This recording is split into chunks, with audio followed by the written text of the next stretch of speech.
Hey everybody, today we are fixing the issue where your Windows won't let you shrink a partition beyond a certain point. So let's just get right into it. If you are not able to shrink the volume beyond the point, you can just go ahead and follow up this process. So you can hit Windows plus X first and you can go to this section right here for opening up command prompt. Or you can just go over here and type in CMD and run it as administrator. And once you do so, go ahead and click yes, and there just go ahead and type in power CFC space / H and off.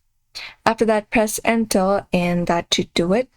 And once you complete it up, what you can do next is you can turn off system protection. So hit Windows plus R for that, and there just go ahead and type in system properties protection. So type in system and type in properties, properties, and at last protection. And once you type in that, hit enter. And here you can just go ahead and select your drive. For example, this, and select the option for configure right here. And once you select this option, you can just go ahead and select this option called disable system protection and click on apply and click on OK. And that should also do it for you. Also, you can try disabling paging file for virtual memory. Hit Windows plus R for that, and again, therefore, type in sysdm.cpl and hit enter. Once you hit enter, you can go over to the advanced tab right here and click on it. And from here, go over to the section for your settings, performance settings, open it up.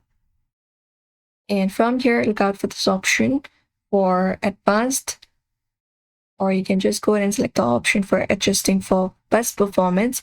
After that, click on apply and click on OK. And you can just go ahead and do so. And restart your computer once you do so. And you can just go ahead and alternatively use different third-party applications as well. And that's it. After disabling the system files and running defrag, you should be able to shrink your partition without that error. So if the disk management still blocks your third-party tools are your best bet. So do not forget to give this video a like and also subscribe for more tips and tutorials.